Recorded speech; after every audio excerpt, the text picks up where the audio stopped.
Première messe et première homélie du pape Léon XIV. Je commencerai par quelques mots en anglais, puis je poursuivrai en italien. Mais je voudrais répéter les paroles du psaume responsorial. Je chanterai un cantique nouveau au Seigneur, car il a fait des merveilles.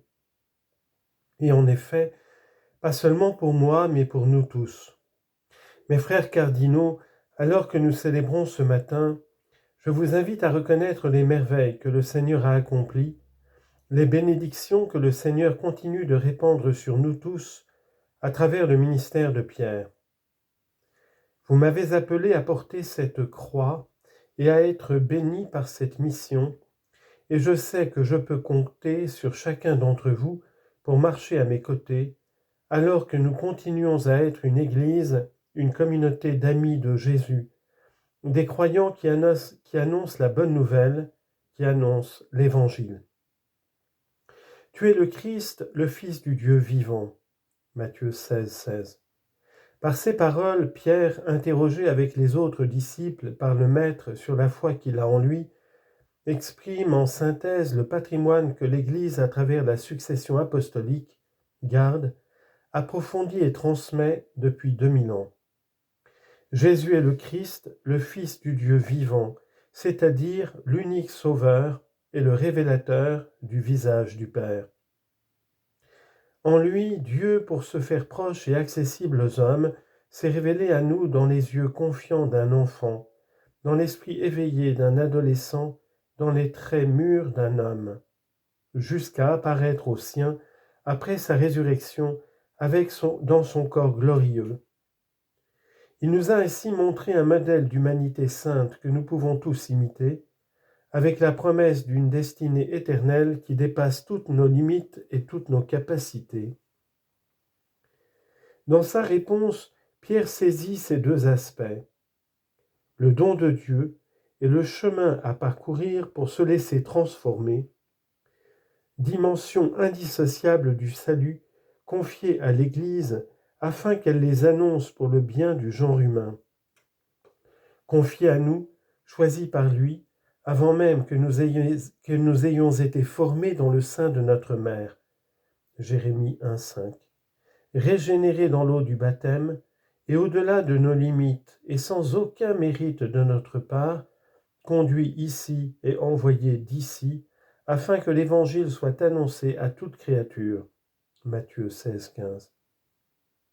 En particulier, Dieu, en m'appelant par votre vote à succéder au premier des apôtres, me confie ce trésor, afin que, avec son aide, j'en sois le fidèle administrateur. 1 Corinthiens 4, 2.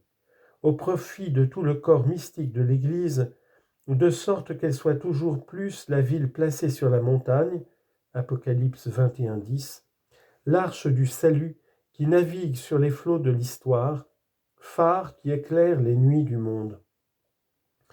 Et cela non pas tant grâce à la magnificence de ses structures ou à la grandeur de ses constructions, comme les édifices dans lesquels nous nous trouvons, mais à travers la sainteté de ses membres, de ce peuple que Dieu s'est acquis pour proclamer les œuvres admirables de celui qui nous a appelés des ténèbres à son admirable lumière.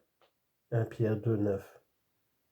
Cependant, en amont de la conversation où Pierre fait sa profession de foi, il y a aussi une autre question. Au dire des gens, qui est le Fils de l'homme ? Matthieu 16, 13. Ce n'est pas une question anodine, elle touche en effet à un aspect important de notre ministère, la réalité dans laquelle nous vivons, avec ses limites et ses potentialités, ses questions et ses convictions. Au dire des gens, qui est le Fils de l'homme ? En pensant à la scène sur laquelle nous réfléchissons, nous pourrions trouver deux réponses possibles à cette question qui dessinent deux attitudes différentes. Il y a tout d'abord la réponse du monde. Matthieu souligne que la conversation entre Jésus et ses disciples sur son identité se déroule dans la belle ville de Césarée de Philippe, riche en palais luxueux, nichée dans un cadre naturel enchanteur, au pied de l'Hermont, mais aussi siège de cercles de pouvoir cruels et théâtre de trahison et d'infidélité. Cette image nous parle d'un monde qui considère Jésus comme une personne totalement insignifiante, tout au plus un personnage curieux qui peut susciter l'émerveillement par sa manière inhabituelle de parler et d'agir. Ainsi, lorsque sa présence deviendra gênante en raison de son exigence d'honnêteté et de moralité, ce monde n'hésitera pas à le rejeter et à l'éliminer. Il y a ensuite une autre réponse possible à la question de Jésus, celle du peuple. Pour lui, le Nazaréen n'est pas un charlatan, c'est un homme droit, courageux, qui parle bien et dit des choses justes, comme d'autres grands prophètes de l'histoire d'Israël. C'est pourquoi il le suit, du moins tant qu'il peut le faire sans trop de risques ni d'inconvénients. Mais ce n'est qu'un homme, et donc au moment du danger, lors de la passion, il l'abandonne et s'en va déçu. Ce qui frappe dans ces deux attitudes, c'est leur actualité. Elles incarnent en effet des idées que l'on pourrait facilement retrouver, peut-être exprimées dans un langage différent, mais identiques dans leur substance, dans la bouche de nombreux hommes et femmes de notre temps.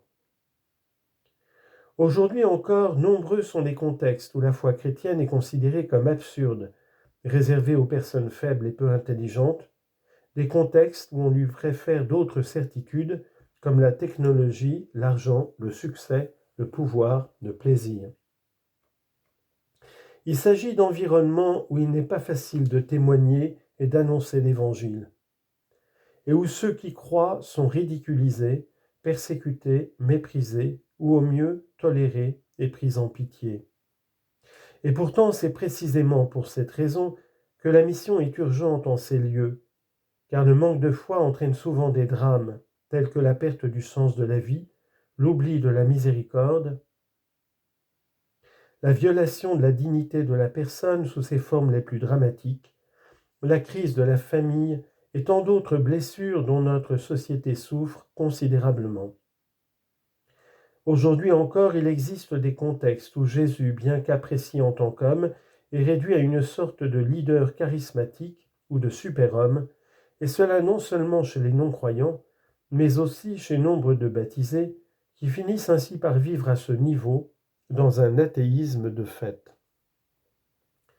Tel est le monde qui nous est confié, dans lequel, comme nous l'a enseigné à maintes reprises le pape François, nous sommes appelés à témoigner de la foi joyeuse en Christ Sauveur. C'est pourquoi pour nous aussi, il est essentiel de répéter « Tu es le Christ, le Fils du Dieu vivant ». Il est essentiel de le faire avant tout dans notre relation personnelle avec lui, dans l'engagement d'un chemin quotidien de conversion, mais aussi en tant qu'Église, en vivant ensemble notre appartenance au Seigneur et en apportant à tous la bonne nouvelle.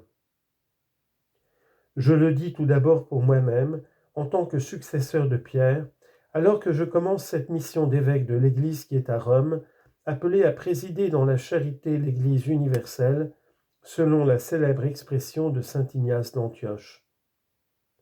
Conduit enchaîné vers cette ville, au lieu de son sacrifice imminent, il écrivait aux chrétiens qui s'y trouvaient « Alors je serai vraiment disciple de Jésus-Christ, quand le monde ne verra plus mon corps. » Il faisait référence au fait d'être dévoré par les bêtes sauvages dans le cirque, et c'est ce qui arriva. Mais ces paroles renvoient de manière plus générale à un engagement inconditionnel pour quiconque exerce un ministère d'autorité dans l'Église. Disparaître pour que le Christ demeure, se faire petit pour qu'il soit connu et glorifié. Jean chapitre 3 verset 30. Se dépenser jusqu'au bout pour que personne ne manque l'occasion de le connaître et de l'aimer. Que Dieu m'accorde cette grâce aujourd'hui et toujours, avec l'aide de la très tendre intercession de Marie, Mère de l'Église.